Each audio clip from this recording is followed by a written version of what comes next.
Welcome back to the program, guys, and thank you so much for joining us on the Contrast Project Lounge podcast, One World.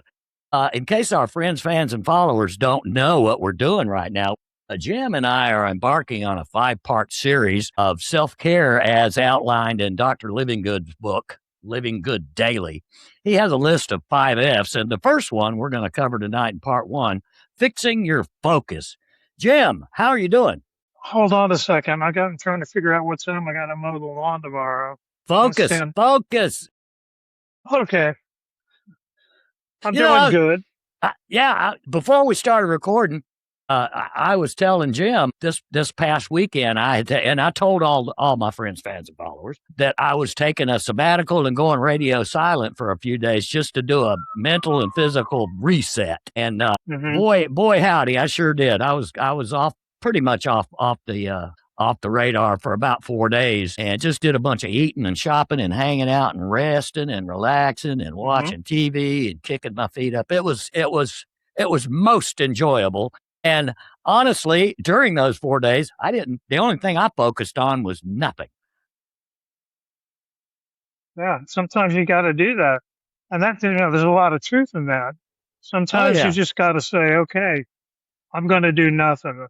My phone's going to spend most of my time in my pocket, in my dresser, and I'm just not going to do anything. I'm just going to watch Netflix or something and pet my dogs and take a walk or go swimming or something like that. And that takes focus, because you just really just want to go, okay, what happened here, what happened there, and what's on the news feed. Anyway. Yeah. Well, I did my fair share of watching some news, but not nearly as much as I do on a regular basis when I'm at home. Well, that's the news is very distracting to me, so I try not to. It is. To do, anyway. So I do want to, before we dive deep into focus, I want to kind of talk about, what focus is. And, we all think about it as, concentrating on one thing, Right. And, but by default, in order to concentrate on one thing, you've got to ignore many things, right? Sure. So, and I'm going to quote this guy named James Clear, who wrote, what did he write? What was this book? The Atomic, I'll remember it later. But he says that focus can only occur when we have said yes to one option and no to all other options. In other words, elimination is a prerequisite for focus. What you don't do determines what you can do, right? That makes sense. And this is coming from a guy that, I'm not practicing what I'm preaching. I'll tell you right now. So I'm not preaching.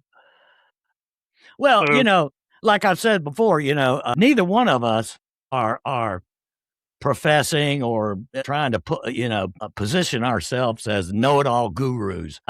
We're a couple of guys that have lived productive lives, and now we've got something to say. Yeah, that's pretty much it. So we're not doctors or anything, but no, we're just going to talk about our own personal, focusing situation, and sure. Hopefully, there's some people out there that can appreciate that. Yeah, you answered, kind of, you touched on my first, topic was, what is focus? And your quote just now from that fella, that is a very good description of what focus is. Yeah. That's great. Focus on that one thing. So what keeps you from focusing, Tracy? Beside me. Well, I'll tell you, I was talking to my older sister. I say older, she's only a year older. If she heard me say that, she'd probably pop me in the head. But I was talking to her, and she's, we were talking about, both of us are insomniacs. And one of the things that, keeps me awake and keeps me from falling asleep is that my mind is still whirling, and I can't shut it down. And at that moment, at that time of night, usually it's late, but I can't seem to, I don't know if you call it focus on getting my sleep or focus on shutting down that damn ticking brain of mine. And she told me that she goes through that same thing. She'll lay down at night after she's been scrolling through. She's a chronic scroller. She's retired like me, or soon to be retired. Mm-hmm. And she gets online and she starts going down the rabbit hole of just about anything and everything. Today we were talking about the property out here and putting up a new fence around it. And she said, well, we need to put up a cattle fence around the entire perimeter, and then we can get us some goats and chickens. And I said, okay. She said, well, the goats are going to take care of the mowing. We could probably get rid of at least one of the mowers.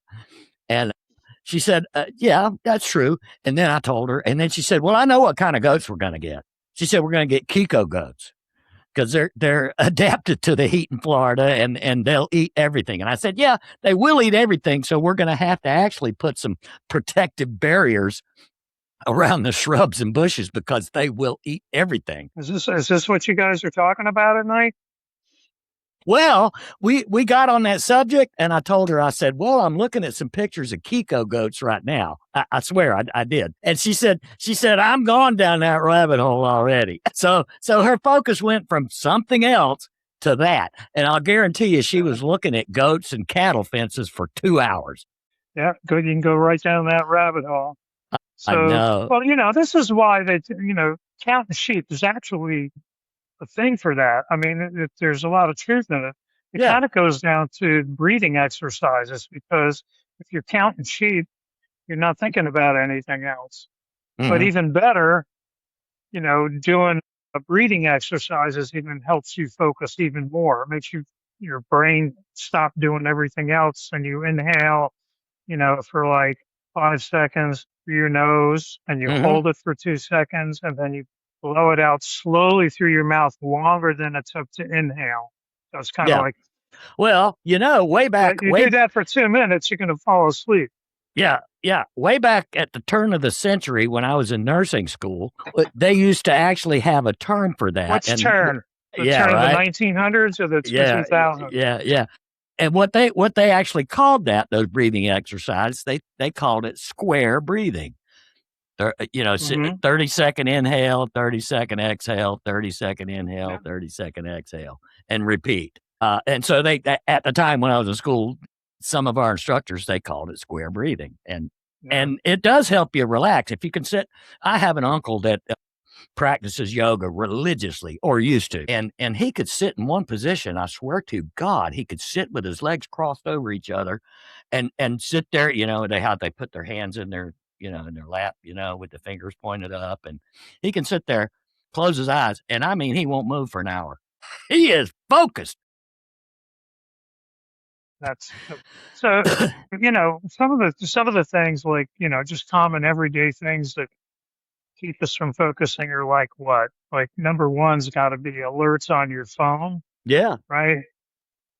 From social media, whatever, phone calls, text messages from whatever platform, and I've got like 3, 4 text messaging platforms and, a couple social media platforms. So I turned all the notifications off, and I'll just look at it when I want to. I spend a whole week not looking at them. Yeah. Just to get away from it. But then, you got the job, you got the babies, you got the kids, you got the lawn to mow. Yeah. There's all these things that just kind of pull at you. So it's like, so how do you figure out what you need to focus on? Sure. Well, I was going to ask you, what, if anything, what do you feel like has been pulling hardest at your attention lately?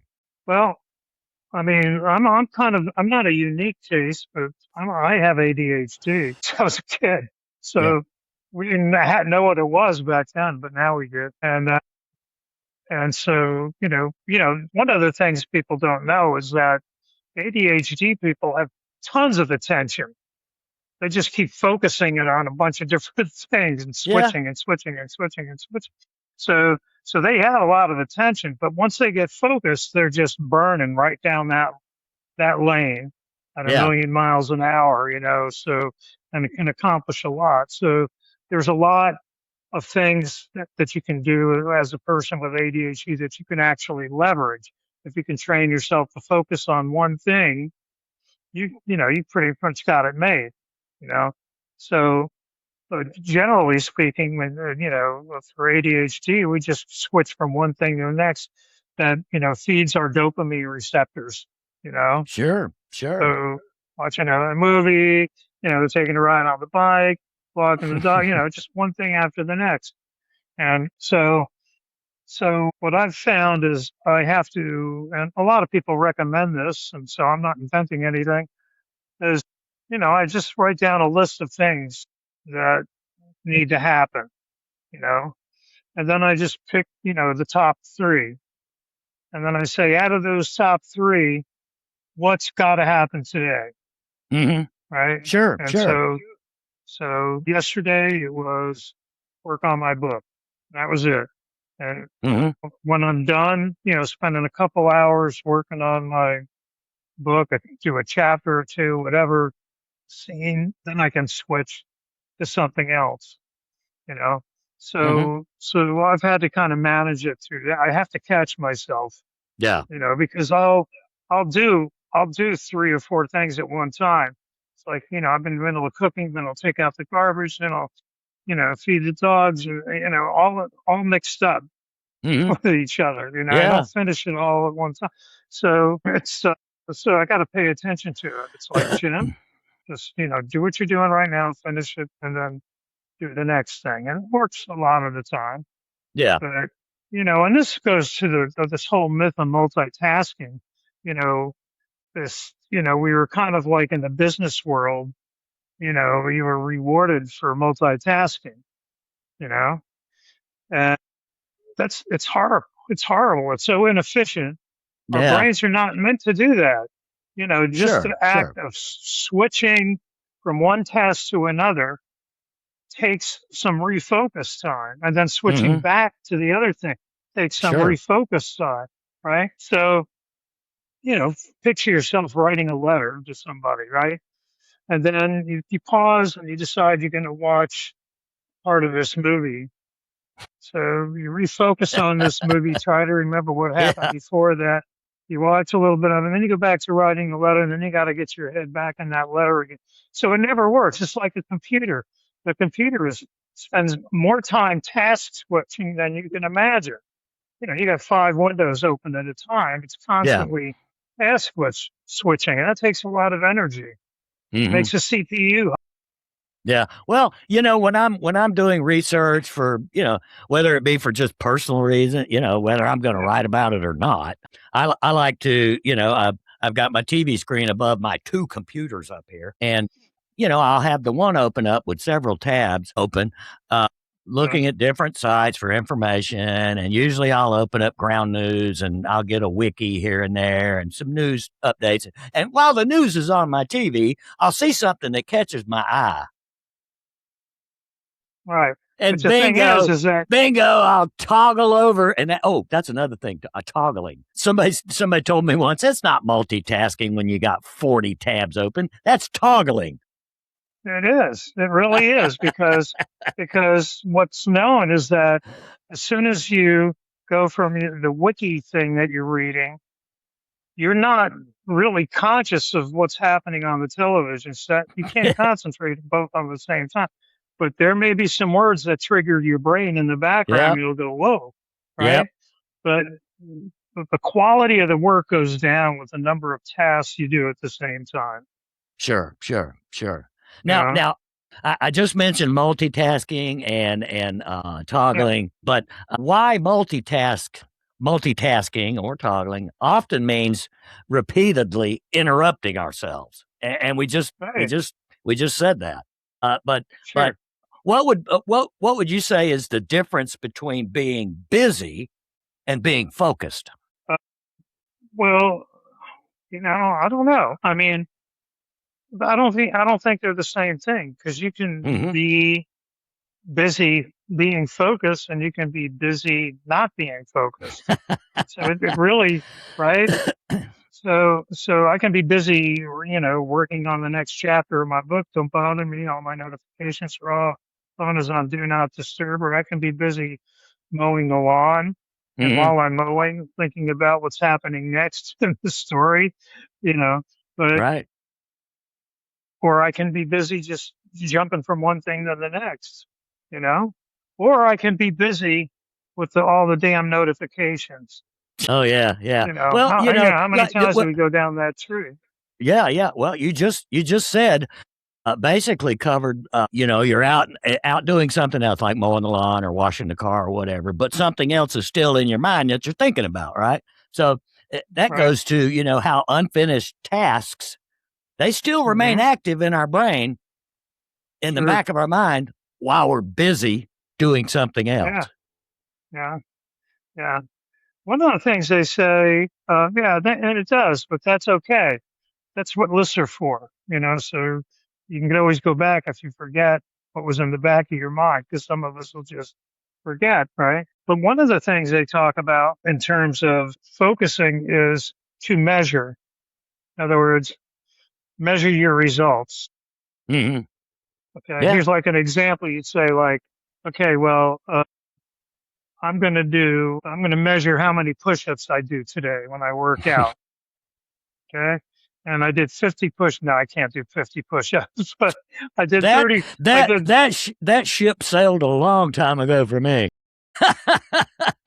So let's say I do 30 push-ups and I jot it down. All right. And I measure it. So that keeps me focused on beating what I did the day before yesterday. Sure. All right. So on next 2 days from now, I'm going to do 35. So I'm focusing on that.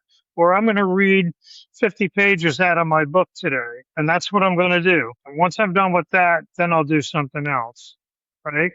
So a lot of it has to do with, a lot of it can be mitigated by measuring what you're going to do. Mm-hmm. Right. You're going to take a walk through your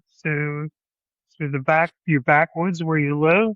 Mm-hmm. And you say, I'm going to do that for an hour and a half. Take off my shoes, get some dirt between my toes. Yep. And that's what I'm going to do, right? Yep. There's science behind that. Grounding. There's science behind it. Barefoot in the grass. Yeah. Yeah. We have talked about it. Yeah. But also, we were just talking about, I had gone off and had me a long weekend and did me a mental and physical, reset. But, that there really is something to that, and why rest and relaxation and even daydreaming are not automatically failures of your focus. No. Daydreaming is a good thing. Sure. Daydreaming. Daydreaming. That you see. Yeah. I was going to say daydreaming often comes up with some pretty damn good ideas. Absolutely. What do you think happens when people just go to the beach and they drop a towel in the sand and they just sit there and they're listening to the waves? Yeah. They're daydreaming. It's just automatic.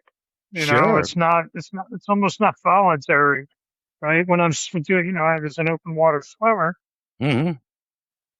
Swim a mile up the coast, and while I'm swimming that mile, I'm pretty much daydreaming. Yeah. Or focusing on technique or something. But that's a healthy thing to do. It's a healthy thing to rest. Yeah. Yeah.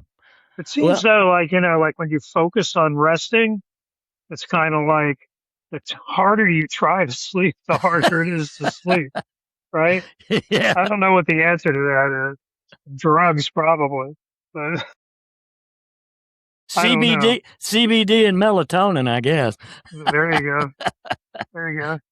But I think, it's like today, for example, I saw, we talk about the quality of what we do when we're multitasking. I saw a perfect example of that today. I was walking Summer and Sky, and I saw another person walking 3 dogs. Mm-hmm. And all the leashes the 3 dogs were in one hand. And guess what was in the other hand? Cup of coffee. Phone. And he was looking at it. Right? So the dogs are dragging behind. They have no idea that I'm there, and until the dogs start yanking and pulling and looking at me, my dogs, and they're on the phone, typing and looking at messages or whatever the heck they're doing, and they're not focusing on the dogs, that need time to pee, that want to smell things, that, can do what dogs do. And they're not actually having a conversation with them. No, not at all. I have conversations with my damn cats every morning. And every time I go out the back door, there's 2 or 3 of them waiting on me. I talk to my animals. I talk to so I'm a Stein, so I'll get 2 dogs and a cat all the time. You know, so it's like, okay, so the quality of what they were doing on the phone, the quality of what they were doing with the dogs, went down a few notches, right? Sure. And so if they were focusing on their phone at home and focusing on their dogs while they were walking their dog, and then, for God's sake, they're crossing the street with their dogs and looking at the phone. And I'm not talking about the back street. Just because the sign on the other side of the street there, the crosswalk, says walk. Yeah. Walk. And it's like, sometimes I call them out. I'll say something like, having fun walking your phone? A little passive aggressive there. Yeah, a little bit. Probably get shot one of these days. Hey, do you think sometimes we confuse, like we were talking about, I was talking about, when I'm doing research, I'm all over the place on these computers and the TV and shit. Do you think we sometimes confuse productivity with purpose? Confuse productivity with purpose? Mm-hmm. Give me an example. Well, let's say there are people that are so entrenched in let's say their research, or let's say a writer, locks himself up in a cabin somewhere for 12 months or 14 months or whatever, and that's their purpose. My purpose is to get this message out, and my productivity metric is that I'm going to write at least 1,000 words a week or 1,000 words a day or whatever. Uh-huh. And it is the confusion. Is there a confusion there between that productivity and the purpose, or is the purpose driving the productivity? All right, that's a really good question. When you say purpose, we're really talking about a goal or an event or something like to that effect, right? And I'll just quote this guy. He says, if you want to be a great writer, then having a best-selling book is wonderful. That's your purpose. That's your goal, right? Sure. But the only way to reach that result is to fall in love with the process of writing. Mm-hmm. Don't fall in love with being a New York Times bestseller. Fall in love with the process of writing. Sure. And then you're passionate about it, and that will increase your focus, Yeah, focus on the process. Right. Here's another good example they give. If you want to be in the best shape of your life, and losing 20 pounds might be necessary, but the only way to reach that result is to fall in love with the process of eating healthy and exercising consistently, not falling in love with the dress or the jeans you're going to fit into later. Yeah. I know you were like, I worry about the dress I'm going to fit into all the time. So to become significantly better in anything, you have to fall in love with the process, not the purpose, goal, or event. Yeah. And again, that really goes back to that same old cliche. It's all about the journey. Sure. Right. And that's kind of like the mind hack for that, is fall in love with the process of writing. Yeah. Do you think that a person can actually be highly productive while focusing on the wrong thing, or do they just stumble upon a finished product or whatever? Are they able to actually be productive if they're focusing on something that's totally not what they should be focusing on? Well, give me an example. Well, let's say you're writing a book about the national parks. You're writing about, in particular, you're on a chapter about Mount Rushmore. And the only thing you can think about is a living president wanting to put his head up there. I won't say who, but you know what I'm saying. You're focused on something else. You're not focused on the beauty of the national park in and of itself, because everything around Mount Rushmore is a really nice park. There's hiking and all trails and all that stuff. Well, in this case, horseback riding, and the purpose or the goal in that is political, right? Which we're not going to go there. Of course we're not. But if that's what but your story about national parks will suffer because of it. Because you're not focusing on national parks. That's absolutely true. It'll turn into a different piece altogether. Another recommendation I heard was to work in full screen mode. And I'm not here to offend you, Tracy, because I know you don't work in full screen mode, No. and neither do I, for that matter. But like when I'm writing, for example, I don't have any other windows open.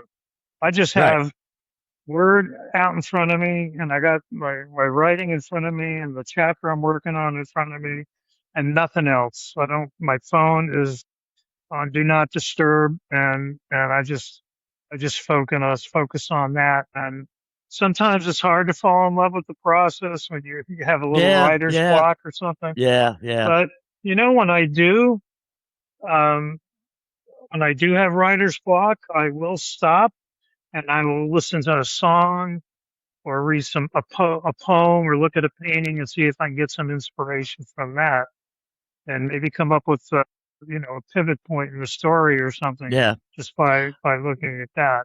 Oh yeah, You I get know? up and walk away. I get up and walk away from the screen at a minimum of once an hour. Yeah. I might be sitting in the big chair for 12 hours a day. Yeah. But Oh my but I God. get I get Yeah. up. I get up at a bare Hmm. minimum once an hour and leave Yeah. the room. I mean, I'll go outside. And here lately, since I got that new e-bike, shit, I just go out there and ride the bike down the dirt road because I live at the end of a dirt road. I'll just get on the bike and Yeah. ride it down there. And the other day I rode Yeah. halfway down to State Road or County Road 217 and back. Oh, really? How Just long was that? How long did that take? there and back it's in the neighborhood of about 3.5 miles. Oh, okay. But that bike goes at top speed, it'll go 36 miles an hour. So Yeah. it's a pretty quick little e-bike. What were you thinking about while you were doing it? Nothing, nothing. Looking at the road, paying attention to the road because I don't want to bust my ass on that thing. I like that in the book, The Way of the Peaceful Warrior, the movie, The Peaceful Warrior, Hmm. when Nick Nolte, he was called Socrates in the movie, throws Danny the athlete off of the bridge into the water, and then Danny gets up, he's all soaking wet, and he says, "Why the hell did you do that?" He said, "What were you thinking about when you fell in the water?" Nothing, absolutely nothing. It's just there you go, right? So one of the things they also say is, and this is a really good piece of advice for people that can do this. Not all people can do this, especially if you're working 9 to 5, but is to manage your energy and not your time, because focus takes a whole lot of energy. And to give something your full attention, it takes a whole lot of energy. Yeah, So you manage your energy instead of your time.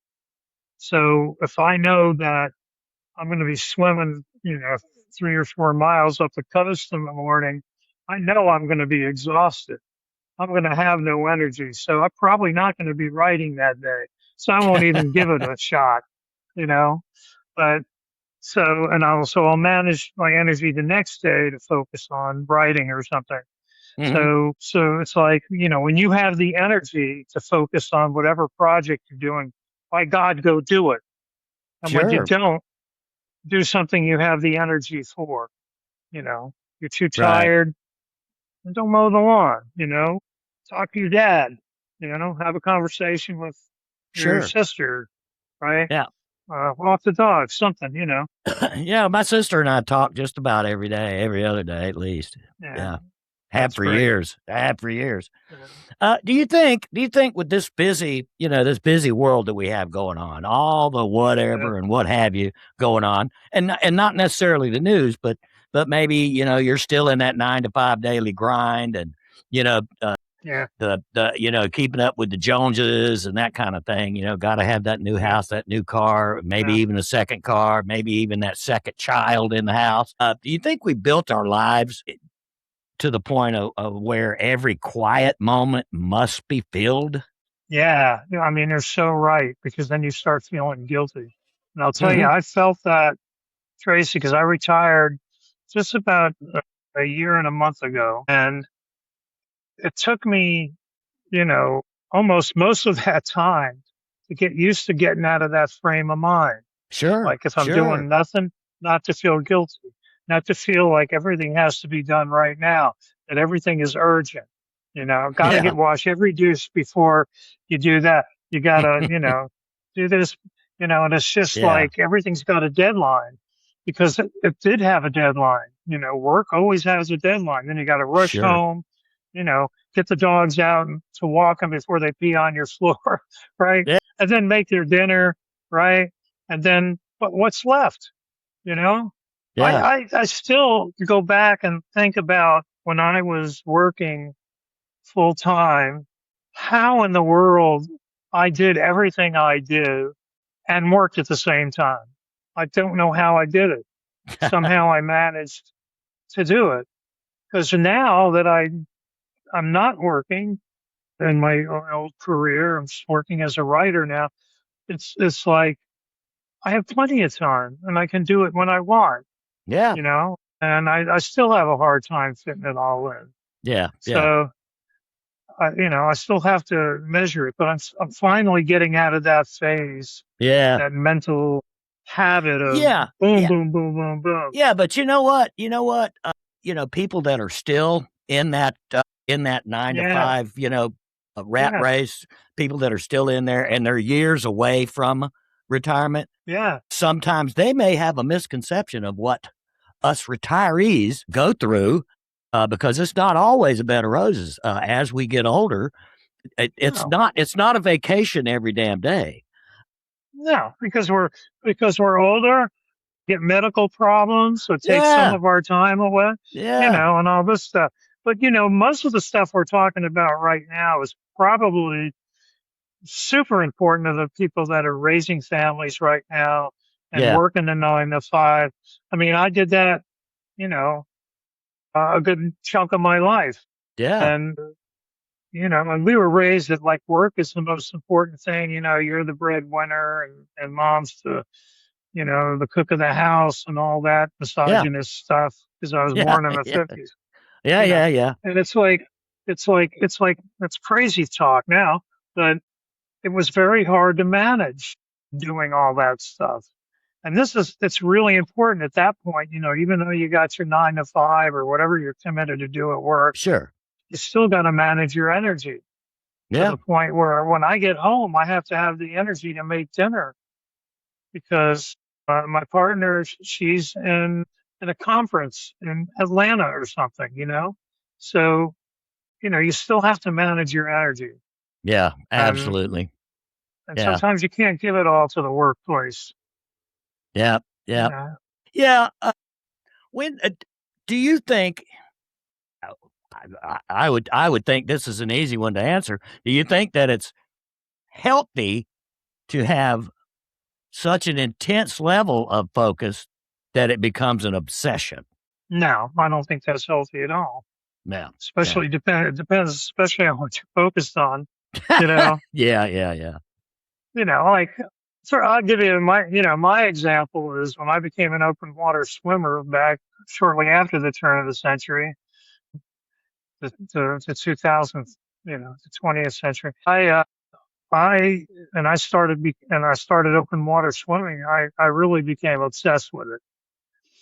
I Mhm. really did. I was doing it almost every day. Yeah. One year I did 12 races in 13 weeks. Ooh. And that just took a lot of, traveling, racing, resting, and then traveling and racing and resting again, and driving or flying, whatever. I remember going and doing this triad of swimming Lake Tahoe, a race over there, swimming Alcatraz, and swimming Mm. Monterey all in 3 days, right? Damn. And it's like, you know, it was nuts, right? I challenged myself, but I was obsessed with it. And I don't regret being obsessed with it, but, definitely, when you become obsessed with something, it can hurt or ruin a relationship, you know? Yeah. And so it's important to kind of, watch, whether you're really super focused, hyper focused, you Yeah. know, the H and ADHD, but sometimes you just don't know it. Yeah. So I have to kind of manage. you know, to that. But I don't have that problem anymore because I've pretty much solved it. So, or nature's kind of solved it for me, you know. Yeah, yeah. Well, So, we're both musicians. We're both right, retired. We're both retired. We're both right, musicians. We're both, yeah. writing. So, how do you think maybe can music, writing, or even a good conversation like we often have, can those things survive when your focus or your attention is constantly being fractured? Yeah. So, well, I mean, it's just kind of like, we just set aside time to talk, Hmm. and I have friends, some of my friends now, it's like these days, especially in tech, I don't like having long conversations on texting. So usually I almost like make an appointment to call. Hey, what time are you free tonight? Free at 8 o'clock to have a chat? Yeah. All right. I'll Yeah. call you at 8, you know, and it's almost like an appointment, you manage to that, Hmm. and I don't like that much. I like the old days when you just pick up the phone and you call whatever, right? Well, But yeah. now everybody's so busy Yeah, that, sometimes everybody's got to get that warning shot first. Hey, I'm going to call you at 8 o'clock. yeah, yeah, exactly. But it's almost a necessity these days because we're so distracted and we're so busy, Hmm. Yeah, distracted or not, so yeah, busy. So, but it's important to have conversations. It's important to have friends. It's important to have connections. sure. And, as a lot of us believe, we're all connected in one way or the other. In one world. And exactly, and that's exactly what the whole thing about one world is, right, Tracy? Yep, yep, yep. That we're all connected, one way or the other. That's right. And we were when we look at the overall, stratosphere or whatever you want to call it, the whole universe of focus and deliberate attention to whatever it is that you're focusing on, and making something meaningful out of your day, or making something meaningful out of 5 minutes, if that's all you can get for that day. Well, Deliberately creating periods of silence or disconnection mhm. so that you Well, can I listened. I listened. recharge your focus. I listened to you. My cat's distracting me right now, but I listened to your podcast yesterday on kindness. Hmm. Right? That was a Yeah, great, great reel. And I liked it. And I had to listen to it a couple times. Kindness, being yeah, nice, you know, that's one of those nice things one of those great things you can do. To just say, one of the most important things I'm going to do beside working and finishing a chapter in my book is when I have the opportunity or next time I walk the dogs or next time I'm at the store to take some time to be nice to somebody, to be sure, sure. kind, to help or whatever, Hmm. And, a lot of people I see doing that now. I see a Yeah, lot of people that are not doing that now. that's But true. That's true. hopefully when people see that, they'll be encouraged to do that, Well, you know. sometimes you'll see some of the ugliest and the underbelly of society at the checkout line. Yeah. You can see it. I mean, it happens. I mean, sometimes people that you wouldn't suspect it get quite ugly at the cash out line. Yeah. Automatically the cashier becomes the enemy. Yeah. I got I got bamboozled when I had like 12 items in my cart in the 10 items checkout line, not Yeah, by the yeah, cashier, but by the person behind me. yeah, She was yeah. like, she was a total Karen. She goes, I counted you right. You got 12 items there. Oh I yeah. said, yeah, I Thank you for know. noticing. Yeah. But you may not, you might want to notice I bought 4 of one thing. So she can check that out with one keystroke. Yeah, So thank you for your attention to this matter. yeah, yeah, yeah, you know. But on the other hand, if you are checking out on a regular line and you see somebody behind you that's got a basket full of groceries and they're disabled or they're elderly and don't have all their wits about, you you'd be it'd be great and a kind thing to do to help them put stuff up, Sure. put stuff on their car, push their cart for them, whatever, Yeah. Yeah. Well, I tell Those you, are just something. I go to the grocery store with my father, who is pushing 90-ish, and his mobility is challenged these days. And so Yeah. I had talked him into, I guess it's been about a year and a half, maybe 2 years now. I finally talked him into using one of those little motorized scooters at the grocery store, right? I've been trying to But talk my mom into doing that for like 6 months. She's 99. And my dad and my son, who just flew in from the Philippines the other day, took her shopping, and he got her in that thing finally. Did your I'm dad get telling you, in? I said, why don't you use this thing? His hip was bothering him that Yeah. particular day. And I said, well, why don't you just grab that? It's got the same size basket on it, basically. Yeah. Some of them do. Some of them got big baskets on them. I said, just jump in that thing. There, you'll like it. He got on it, and I swear to God, he fell in love with it, and he was all over that store. And Good. and that's the first thing when we go to the grocery store. That's the first thing he shoots for. He got to go get him one of them carts, and he checks it out to make sure it's fully charged and all that stuff, And he's scootering around in the store. But even that has cut his shopping time in half.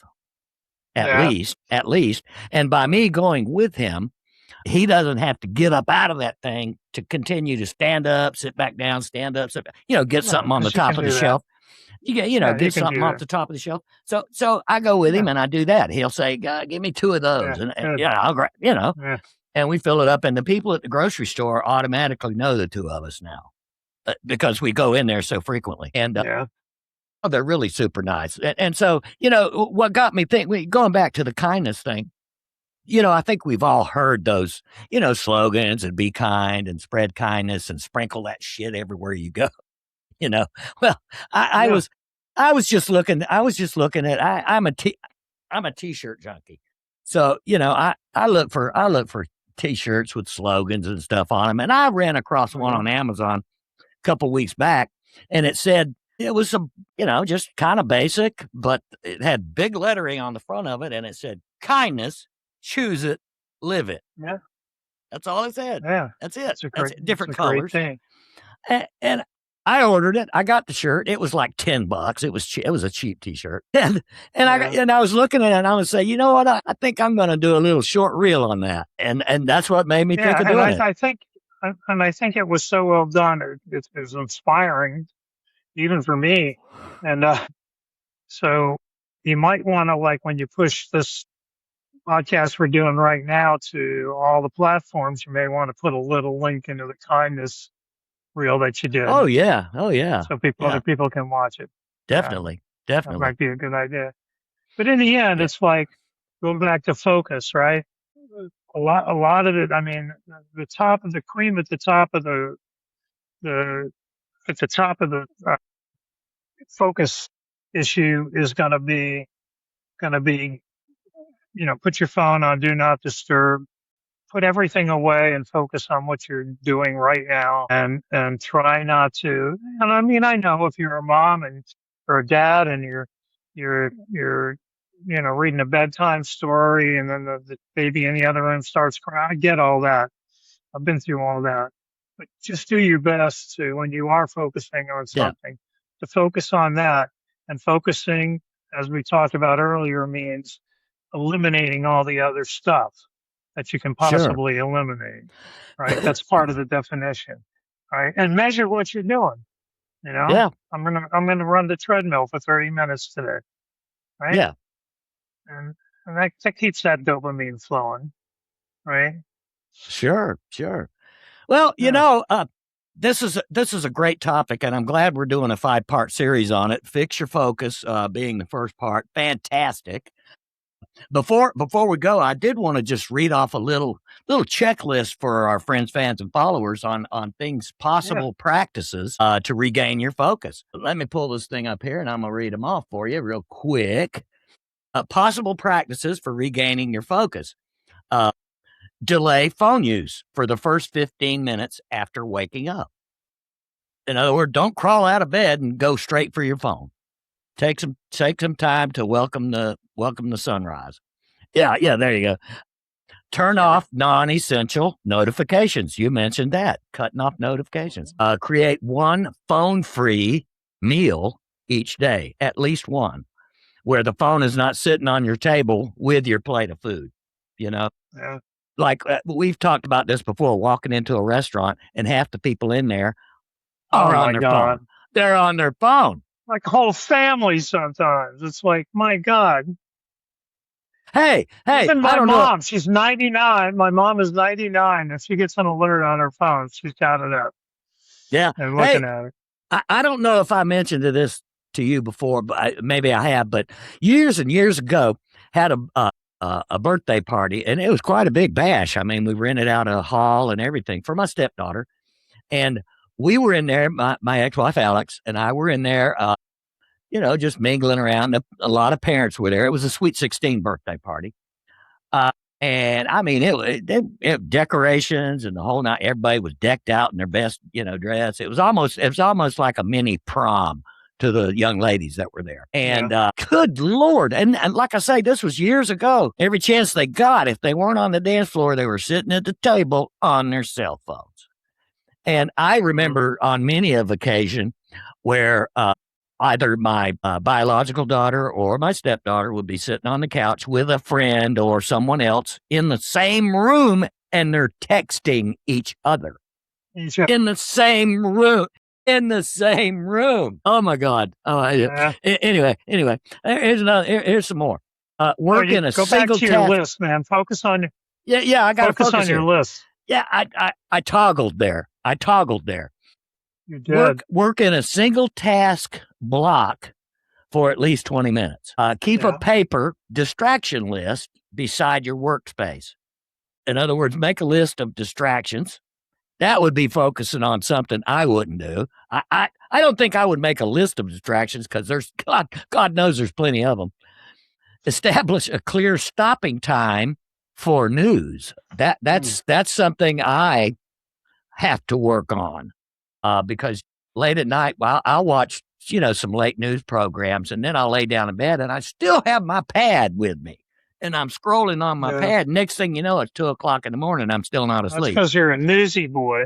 I'm a news junkie. To do your podcast and your Substack. Yeah. I'll be writing one. I'll be writing one article and taking notes on 3 more that I want to do this week or next. Yeah. God. There you go, blowing all those techniques. I know. Next. All right. Next on the list. Yeah, put the phone in another room during important conversations or turn it off. Take a short walk without headphones. Complete one task before opening another. Sometimes that's hard when you're used to toggling. Schedule deliberate time for rest and wandering thought, or we were talking about earlier, daydreaming.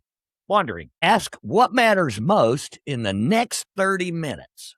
Choose 3 priorities instead of carrying an endless list. Set up priorities first, and everything else will get to it when you get to it. And use a do not disturb without feeling guilty. There you go. Yeah. And then for all you ADHDers out there, that may be a hard thing to do. Sure. But think about the process as opposed to the goal. Sure. I'm in love with the process. That helped me a lot. So anyway, that was a good conversation there, Tracy. Enjoyed that. Loved it. Can't wait for our next installment. We'll be doing that next week. Yeah. So to all of our friends, fans, and followers, don't forget to like, share, drop a comment below, subscribe to our channels, follow us for more. And Jim, you got any closing words for us? Focus. Focus, baby. That's my one word. Focus, See baby. you next week, man. See you, man. Peace. All right. Bye.